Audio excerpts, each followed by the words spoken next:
Quasiment 20h30 sur BFM TV, à la une de votre journal ce soir. Christophe Castaner sous le feu des critiques après la polémique sur la mort de Steve Maya-Caniço. Le ministre de l'Intérieur est-il sur la sellette? Édouard Philippe, en tout cas, lui apporte tout son soutien et il assure qu'il n'est pas fragilisé. On en parlera en plateau avec Michel Taube, fondateur du site Opinionway, et Denis Jacob sera en duplex. Il est secrétaire général du syndicat Alternative Police CFDT. Parce que cela va suffire, nous sommes également en direct avec Denis Jacob. Bonsoir, vous êtes secrétaire général du syndicat Alternative Police CFDT. Denis Jacob, est-ce que vous pensez que le ministre de l'Intérieur, votre patron, a mal géré cette affaire Steve et ses conclusions qui ont été rendues avec le rapport de l'IGPN? Moi, je ne vais pas préjuger de ce qu'a fait ou pas fait le ministre. Je pense que dans cette malheureuse et triste affaire de Steve, il faut que toute la lumière soit bien évidemment faite sur les circonstances de sa disparition et de son décès. Je pense qu'il faut aussi faire un peu de pédagogie et le ministère de l'Intérieur devrait plus souvent communiquer pour expliquer quel est le travail des policiers, mais aussi de l'IGPN. Il faut savoir que l'IGPN n'a pas conduit une enquête judiciaire. Son rôle, c'est de voir s'il y a eu des manquements ou pas de la part des policiers et potentiellement s'il y a eu des liens ou pas avec la disparition de Steve. Aujourd'hui, on ne dit pas qu'il n'y a pas de lien, on dit qu'on n'a pas suffisamment d'éléments pour établir un lien de cause à effet entre l'intervention de police et la disparition de Steve. Donc nous, on attend bien évidemment l'enquête judiciaire, on attend également l'enquête de l'IGA qui va être approfondie et élargie aux responsabilités notamment de la préfecture. La police n'a rien à cacher. Il faut que les concitoyens comprennent qu'on n'a aucun intérêt à cacher tel ou tel élément et qu'au contraire, la plus grande transparence montrera que la police nationale, s'il y a faute, elle les assume.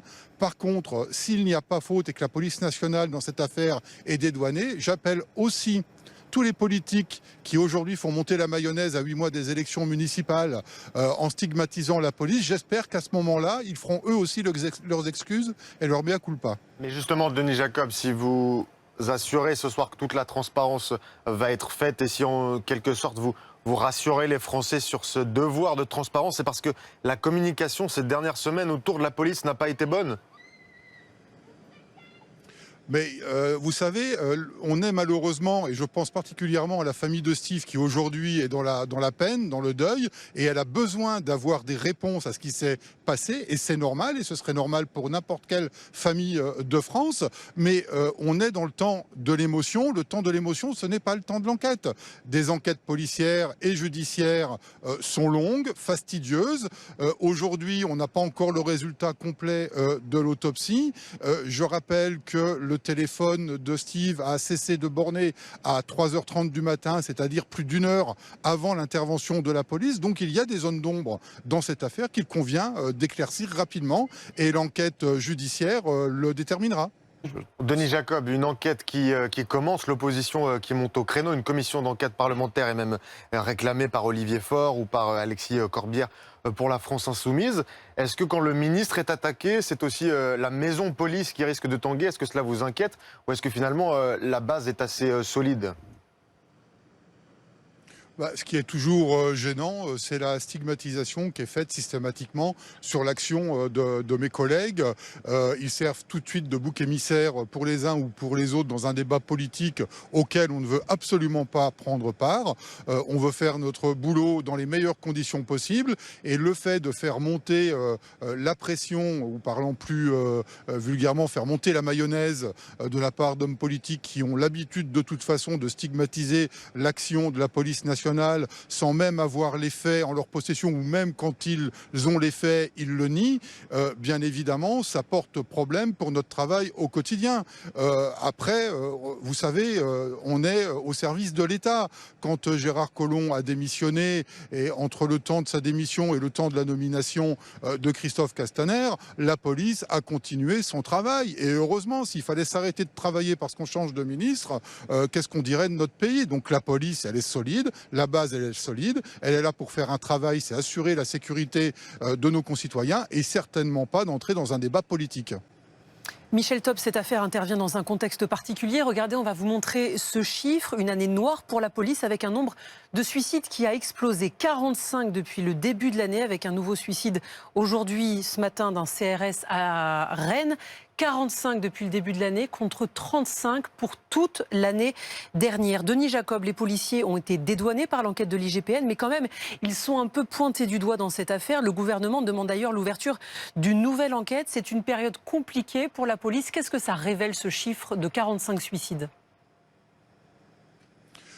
Eh bien, ça révèle qu'il y a un profond malaise dans la police nationale. Et pour vous répondre par rapport à tout à l'heure, les rapports entre le ministre et ses policiers, c'est un peu le « je t'aime, moi non plus ».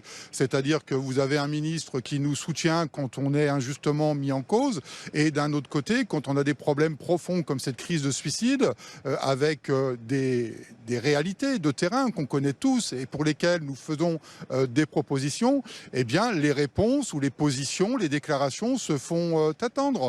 Donc ça révèle qu'il y a un fort problème de conditions de travail dans la police nationale, que bien évidemment toutes ces affaires qui s'accumulent de mois en mois entre les manifestations des Gilets jaunes et puis cette malheureuse affaire de Steve fait que ça plombe aussi le moral des policiers qui sont suffisamment mis à l'épreuve au quotidien dans leur mission parce qu'ils sont amenés aussi à gérer toute la misère sociale de notre société avec tout ce que ça incombe comme répercussions psychologiques. On est des êtres humains et quand vous avez affaire à toute la difficulté de la société, à la mort, eh bien il faut arriver à le gérer. C'est pas forcément évident tous les jours. Justement, Denis Jacob, il y avait eu cette dernière semaine une circulaire, notamment de Laurent Nunez, pour changer vos conditions de travail. Cette circulaire qui avait été moquée parce qu'elle appelait à plus de convivialité, l'organisation de barbecue dans les commissariats. Est-ce que les choses ont changé cette dernière semaine et qu'est-ce qu'il faudrait que cette circulaire, que le ministère vous apporte de manière très concrète dans les semaines qui viennent pour que les conditions s'améliorent de manière drastique ? Alors, la coïncidence du calendrier a voulu que le 25 juillet, je sois reçu par le conseiller police de Christophe Castaner, justement pour remettre 50 propositions pour lutter contre la crise des suicides dans la police nationale notamment, mais également porter des préconisations pour améliorer toute l'institution. La convivialité, c'est important, mais on ne va pas la réinstaurer d'un claquement de doigts avec une note de service. La convivialité fait partie d'un tout, de l'amélioration des... Oui. Quelles sont les propositions justement les plus importantes qu'il faudra mettre en place de manière urgente? Vous parliez de ces 50 propositions. Oui, alors déjà, il y a une grande réforme qui va être expérimentée à la rentrée, qui est la réforme des cycles horaires, qui consiste à pouvoir donner une plus grande régularité de repos à mes collègues, qui aujourd'hui ont un week-end sur 6 de repos. L'expérimentation veut mettre un week-end sur 2, mais il y a à côté une demande d'opérationnalité plus importante avec 12 heures de service en continu, donc il faut avoir des mesures d'accompagnement social. Et puis, il y a tout le contexte des conditions de travail que sont l'état des commissariats, les équipements, les moyens, le matériel. Et tout cela ne peut se faire que si on établit très clairement les besoins de la police nationale, qu'on les chiffre financièrement, qu'on les budgétise et qu'on programme une grande loi pluriannuelle pour pouvoir apporter des réponses concrètes au quotidien dans l'exercice des missions de mes collègues. Ils ont besoin d'un confort de travail pour être plus efficace et ce confort, aujourd'hui, on ne l'a pas. Et puis, il y a la problématique de quand on est dans une situation de fragilité, de souffrance au travail, il faut qu'il y ait des structures indépendantes qui permettent à un policier de pouvoir se confier en toute confidentialité sans que son administration, son autorité ne soit au courant. Merci. Et aujourd'hui, ce n'est pas le cas. Merci à vous d'avoir été avec nous en direct sur BFM TV. Merci Denis Jacob.